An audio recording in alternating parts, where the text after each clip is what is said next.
Por lo pronto, Violeta, pues tenemos una entrevista con Santiago Aguirre, director del Centro de Derechos Humanos Miguel Agustín Pro Juárez, y esto debido a que pues se dio la liberación de 8 militares, Violeta, involucrados en la desaparición de los normalistas de Ayotzinapa. Sí, Ernesto, pues bueno, como decías, ya seguiremos comentando del otro tema, de este discurso de la libertad también que está desplegando Claudia Sheinbaum, que me parece importante e interesante en el sentido, pues, del pasado que tuvimos, ¿no? En el pasado hemos hablado aquí de este documento de liberalismo social de Carlos Salinas de Gortari, pues con el tema de la libertad y que ahora, pues, vemos también en otra latitud a Milei con este tema. Y bueno, sí es interesante después discutir este concepto y esta práctica de la libertad y también lo que ha ocurrido este fin de semana, Ernesto, con algunos eméritos de Morena, señalando pues que hay que tener mucho cuidado con lo que está ocurriendo con los candidatos, pero ya habrá oportunidad de esto, Ernesto. Así es, Violeta, pero parece ser que ya tenemos ahí a nuestro invitado, Violeta. Sí, ya está con nosotros Santiago Aguirre, director del Centro de Derechos Humanos Miguel Agustín Pro. Muy buenos días, muchísimas gracias por acompañarnos. Ya, ya fue en el pasado y ahora vamos. Perdón, ¿nos escucha Santiago Aguirre? Ya, Así, muy buenos días. Muchísimas gracias por acompañarnos y por aceptar esta entrevista para discutir pues este caso que nos ha sorprendido este fin de semana, este sabadazo, esta liberación de estos 8 militares que se han dado vinculados a esta situación del caso Ayotzinapa. Pues gracias por acompañarnos. No, al contrario, Violeta, muy buen día también a Ernesto y gracias como siempre por el espacio, un gusto estar en Rompeviento. Gracias, Santiago Aguirre, bienvenido. Santiago, pues qué decir, se libera a 8 militares, se les da ah, que pueden salir bajo fianza con 8,000, son con 50,000 pesos, y 8 militares vinculados en la desaparición de los normalistas. ¿Qué decía al respecto, Santiago Aguirre? Sí, Ernesto, Violeta, desde el Centro PRO y las organizaciones que acompañamos a las familias, el Centro Tlachinolan, Fundar y Serapaz, nos parece muy importante destacar tres cosas en esencia. La primera es que se trata de un cambio de medida cautelar. Estos acusados no han sido exonerados, no es una sentencia absolutoria, ellos siguen sometidos a un proceso penal en el que tendrán que responder de las acusaciones. A nosotros no, digamos, el problema no está en el cambio de medida cautelar. Por muchos años los organismos de derechos humanos hemos criticado la figura de la prisión preventiva oficiosa y señalado que en un contexto de respeto a los derechos humanos, cualquier persona acusada de un delito debería poder enfrentar esa acusación en libertad, salvo en las causales previstas en el Código Nacional de Procedimientos, que tendrían que ser la excepción y no la regla, ¿verdad? Por tanto, no nos parece que el problema esté en el cambio de medida. Estos militares acusados tienen el derecho a enfrentar el problema, la acusación en libertad, pero sí nos llama mucho la atención, Violeta, Ernesto, que cuando se trata de militares acusados, estas decisiones de cambio de medidas se están tomando de una manera sumamente expedita, en ocasiones con intervención de las propias autoridades militares, de una manera que no está ocurriendo respecto de civiles que son acusados. No tenemos registro nosotros, como Centro PRO, de otros casos donde hay acusados por delincuencia organizada, por desaparición forzada, con riesgo de fuga, que estén obteniendo cambio de medida de manera tan expedita como los militares. Y eso sí que nos parece una razón que hay que resaltar y que hay que señalar. Eso es lo primero que estamos destacando. Lo segundo, dado que previsiblemente lo que escucharemos es que esto es responsabilidad de los jueces, nos parece muy relevante señalar que le corresponde a la Fiscalía General de la República presentar las pruebas para acreditar que la prisión preventiva es necesaria, y en particular en este caso desde nuestra perspectiva para acreditar que había riesgo de fuga. Lamentablemente, desde que hubo cambio en la titularidad de la Unidad Especial para el caso Ayotzinapa, pues las nuevas autoridades han tenido solo descalabros y vemos ahí un incumplimiento de las obligaciones de la Fiscalía como instancia de acusación. Y finalmente, lo tercero que estamos destacando, que sí nos parece muy relevante, es la abierta intervención de la Sedena en la defensa de estos acusados. Hay abogados particulares que se prestan para llevar la representación en los medios de los acusados, los hemos visto en sus conferencias de prensa, pero en las audiencias siguen compareciendo abogados que hoy son parte del activo de la Sedena. Y esto nos parece que hay que denunciarlo. Seguramente la Sedena dirá que en su marco legal tienen ellos atribuciones para brindar asesoría legal a los militares acusados de algún delito, pero que esto ocurre en casos de delincuencia organizada, de graves violaciones a los derechos humanos, sí nos parece que es algo que hay que denunciar, y obviamente desde el lado victimal genera en los familiares de los normalistas la impresión fundada de que la Sedena está entorpeciendo los trabajos para buscar justicia en el caso. Esas tres cosas nos parece muy importante señalarlas, y agradecemos poderlo hacer en su espacio porque, como lo ven, son temas complejos, no caben en los 140 caracteres de un mensaje de redes sociales, sino que ameritan una discusión un poco más detenida, que es la que pues siempre podemos hacer en el espacio Rompeviento, y por lo cual les agradecemos mucho. Muchísimas gracias, Santiago Aguirre, por estos 3 puntos. Hemos escuchado que esta tarde se dará una conferencia de prensa y bueno, sobre el primero y sobre el segundo punto ya nos ha dicho usted pues que ellos tienen el derecho de enfrentar la acusación en libertad, pero el segundo punto nos señala que esta medida cautelar se justificaría por algunos elementos. ¿Cuáles serían estos elementos que podrían justificar esta medida, este cambio de medida cautelar? ¿Cuáles serían estos? Si nos pudiera decir qué justificaría que estos militares llevaran en libertad esta acusación. Y lo otro, lo que ha usted expresado también en este tercer punto, que hemos visto también que el ex subsecretario Alejandro Encinas ha estado, ha hecho 2 publicaciones, ¿no? En la primera ha señalado que es más lamentable aún que abogados de la Sedena, justo lo que usted nos estaba comentando, litiguen contra la investigación que encabeza el presidente de México. O sea, ya hay algunas pues expresiones también por parte de este ex subsecretario que me parece que van en este tercer sentido que usted, o en este tercer punto que usted nos comentaba. ¿Cuál serían estos 2 elementos que nos pudiera usted comentar sobre ellos? Sí, Violeta, muchas gracias. Sobre lo primero, nosotros consideramos que en este caso quedaba satisfecho el extremo de riesgo de fuga, que es una de las razones por las que en nuestro sistema legal se puede imponer la medida de prisión preventiva. Hay otras razones previstas en el Código Nacional, cuando se pone en riesgo la integridad de la víctima o la posibilidad de que avance la investigación. A nosotros nos parecía que el tema de riesgo de fuga tenía que haber sido explorado aquí. Lamentablemente, aquí es donde vemos cómo hay asimetría, porque nos hemos ido topando con resoluciones judiciales en las que se estima que por el solo hecho de que los procesados pertenezcan a la Fuerza Armada, se presume que tienen arraigo y por tanto que no hay riesgo de fuga.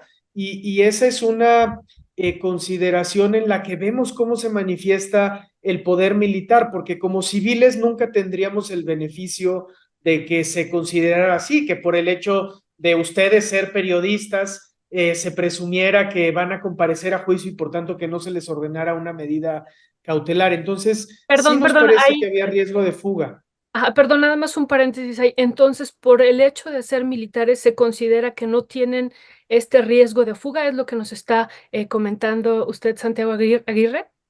En esta última resolución no fue el caso, no se expuso en detalle, pero en la anterior, Violeta, recordarán que hubo un general acusado de delincuencia organizada que también se benefició de cambio de medida. Esa fue una de las razones principales. Y lo citaba como ejemplo de cómo sí hay una disparidad en la ponderación del riesgo de fuga cuando son militares los acusados. De nuevo, prisión preventiva no es justicia. En derechos humanos estamos en contra de la prisión preventiva oficiosa, pero no estamos viendo que los cambios en medida cautelar se apliquen de una manera tan generosa en casos que involucran a civiles, como lo está ocurriendo en casos que involucran a militares, a marinos, y por eso nos pareció que ameritaba hacer este comentario, que ojalá no se confunda, no estamos a favor de la prisión preventiva oficiosa. Los militares acusados tienen derecho a defenderse, tienen derecho a promover los recursos que correspondan, pero sí es llamativo cómo hay una aplicación muy generosa de la ley cuando son militares los acusados en este país, y nos parece que hay que señalarlo. Y sobre lo segundo, perdón, Violeta, coincidimos plenamente con lo manifestado por el subsecretario Encinas. Es muy cuestionable que en casos de violación a derechos humanos, de delincuencia organizada, la Sedena provea defensa legal a sus integrantes que comparecen ante un juicio.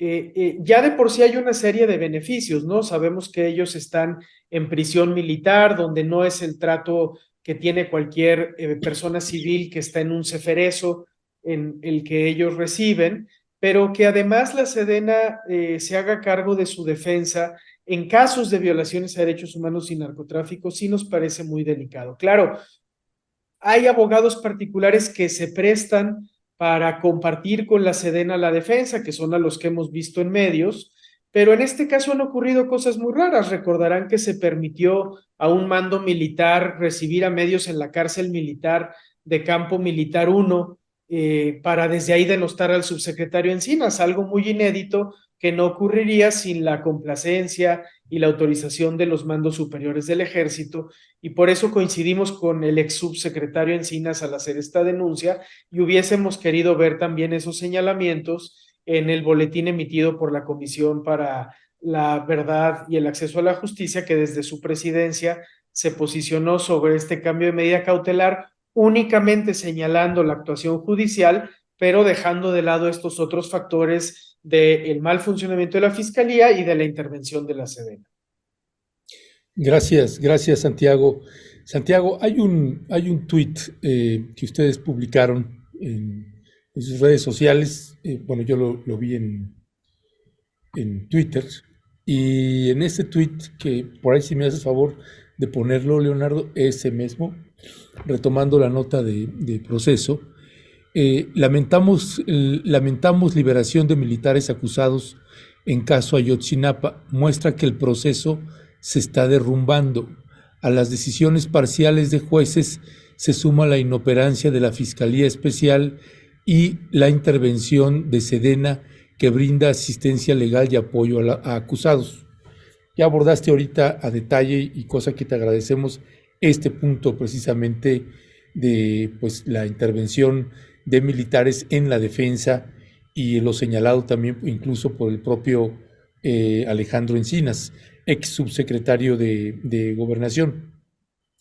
En esta parte que ustedes señalan, y me detengo en el proceso se está derrumbando, la parcialidad de los jueces se suma a la inoperancia de la Fiscalía Especial. Si pudieras explicarle a la audiencia también esta parte, que nos parece que es sustantiva para entender las dimensiones de lo que está sucediendo en este momento, cuando ustedes señalan pues que este proceso se está derrumbando. Claro que sí, Ernesto, muchas gracias. Lo que intentamos llamar la atención al calificar así lo que está ocurriendo es traer a la memoria cómo desde la salida del anterior fiscal del caso, la salida de los expertos internacionales del GIEI y la renuncia del subsecretario Encinas, el caso Ayotzinapa se encuentra en un retroceso muy profundo, del que hace parte esta resolución reciente, que muestra cómo actual titularidad de la Unidad Especial para la Investigación del Caso está más distraída en denostar a las organizaciones, hablar de una sentencia que emitió el Poder Judicial hace años, que cumplir sus obligaciones procesales para acreditar que en casos como este hay riesgo de fuga, de manera que no se entorpezca el proceso. En vez de avanzar en los temas sustantivos, estamos todo el tiempo teniendo que reaccionar ante estos eventos que se van presentando en las causas penales. Lo sustantivo tendría que ser terminar de acceder a los documentos militares que no han sido entregados, avanzar en la rendición de cuentas de quienes están prófugos y han eludido la justicia, seguir con las búsquedas. Y aunque hay algunos aspectos que se mantienen, por ejemplo, esta de las búsquedas en terreno que realizan, y hay que decirlo, Violeta, Ernesto, servidores públicos que día a día están buscando fosas clandestinas en Iguala y sus alrededores en una condición de mucho riesgo, porque en Guerrero gobierna el narcotráfico, esa es la realidad. Aunque hay estos esfuerzos plausibles que hay que reconocer, donde servidores públicos se la siguen jugando porque el caso avance, pues al mismo tiempo hay estas decisiones procesales adversas, la reticencia militar a entregar los documentos y una retórica gubernamental que nos distrae de esto que es lo central.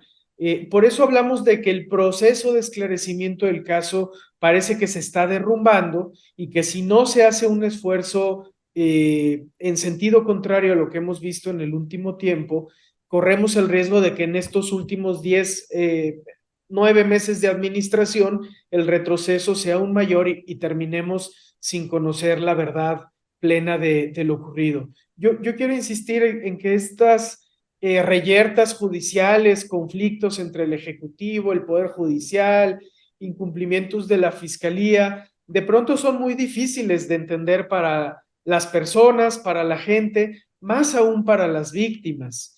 Y es triste ver cómo se quedan en medio de disputas entre poderes que les son ajenas cuando su única pretensión es que su derecho a la verdad fuese cabalmente garantizado y esa era su esperanza y sigue siendo su esperanza durante esta administración.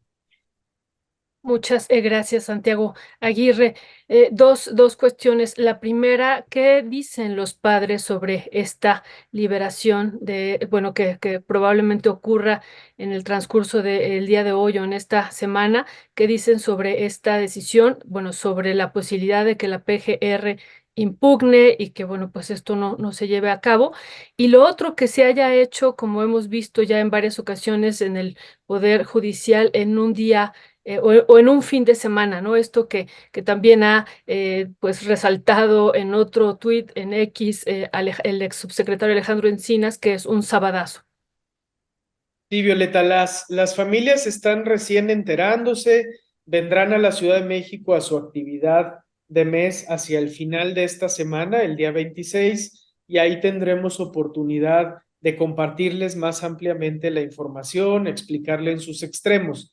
Desde luego que hay algunas de las consideraciones que nosotros podemos tener como Centro de Derechos Humanos sobre cómo la prisión preventiva no es equiparable a la justicia, cómo la prisión preventiva oficiosa es una figura lesiva, que desde la perspectiva de las víctimas cueste más asimilar como propia, ¿verdad? Al final, a las víctimas en este país se les adeuda justicia y es común que en los ámbitos donde interseccionan la responsabilidad del Poder Judicial con la de las fiscalías, las víctimas tengan dificultades en discernir eso y lo único que esperen sea que alguien les responda, sea quien sea. Entonces, anticipo que probablemente se sientan muy agraviadas por la resolución, tendremos que conversar con ellos y con ellas, hacerles ver que es producto de la actuación de distintas autoridades, pero creo que más allá de los tecnicismos y de los aspectos legales, situaciones como esta de que sea una resolución en sábado, que la fiscalía no haya aportado prueba suficiente, que los abogados militares sigan interviniendo, pues les dejará un muy mal sabor de boca y la sensación de que la impunidad se va imponiendo en el caso. Respecto de las acciones de fiscalía, Violeta, Ernesto, desde luego que vamos a acompañar las referentes a impugnar el cambio de medida para que en los conductos legales se analice si efectivamente había el riesgo o no de fuga y por tanto la subsistencia de prisión preventiva, pero no acompañamos ni acompañaremos las medidas relacionadas con pretender abrir investigaciones sobre los jueces que decidieron, que nos parece que se enmarcan más en este contexto de confrontación entre el Poder Judicial y el Poder Ejecutivo que hemos estado viendo. Sobre ese particular, la posición del Centro PRO, lo hemos venido diciendo y agradecemos poderlo hacer con ustedes también, es que desde luego tenemos un serio problema en los poderes judiciales de México, hay corrupción, hay nepotismo. Nosotros señalaríamos en lo particular a los poderes judiciales de los estados y de la Ciudad de México, donde se dirimen 7 de cada 10 casos, pero al mismo tiempo es muy importante destacar que en derechos humanos y corrupción, nuestro grave problema de impunidad es sobre todo atribuible a la inacción de las fiscalías y que ahí es nada lo que ha cambiado este sexenio. De hecho, ha habido retroceso. La actual Fiscalía General de la República en distintos temas ha dado pasos para atrás y ojalá que ya con miras a lo que venga en el siguiente sexenio sea un tema que se recoja, porque si la propuesta de cambio en derechos humanos se agota en modificar el procedimiento de elección de los ministros de la Corte, pues estaremos eludiendo los temas centrales que tienen que ver más con esto, con procuración de justicia, con investigación, con fiscalía, con identificación de restos de los desaparecidos, y no tanto con un aspecto relativamente minúsculo que es quiénes y cómo llegan a la Suprema Corte de Justicia. Ya. Santiago Aguirre, director del Centro de Derechos Humanos, Miguel Agustín Pro Juárez, como siempre, muchísimas gracias por tomarnos la llamada y si no te molesta, pues ahí seguiremos conectándonos con ustedes para darle seguimiento a este y otros casos que también están llevando. No, no es ninguna molestia, siempre con mucho gusto y agradecidos de poder compartir una palabra en un espacio tan relevante como Rompeviento. Muchas gracias, Violeta, y muchas gracias, Ernesto, y a todo el auditorio también. Muchas gracias, Santiago. Buen día. Gracias, Santiago. Pues, Violeta, tremenda la situación, apenas se puede creer. Es otra vez lo mismo, Violeta, y entonces viene la subsecretaría de Gobernación, este subsecretario Arturo Medina, que se negó a darnos la entrevista, como le colocamos la semana pasada, pues dio entrevista a 2 medios de comunicación y se negó a darnos una entrevista a nosotros, simple y llanamente lo que es una costumbre para nosotros, silencio en la torre, no hay respuesta, se le hizo la petición, la solicitud directa y simple y llanamente no aceptan la entrevista, precisamente hablando del caso Ayotzinapa, sobre las declaraciones que hizo ahí en el Canal 14 y en el medio de comunicación. Sin embargo, tenemos otras preguntas que nosotros le queremos hacer y así se lo hicimos saber, pero simple y llanamente se negó y únicamente con este fallo que dan los jueces dicen, pues impugnaremos esto.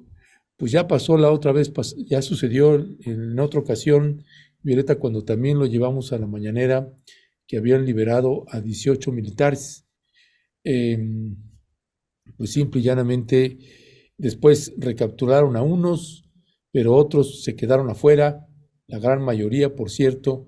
Así que, pues esa es una historia que se repite y es como esta estrategia de una dilación. La fiscalía dice, vamos a impugnar, y ahí se va. Y ya prácticamente se terminó el sexenio y eso pues se va a quedar así.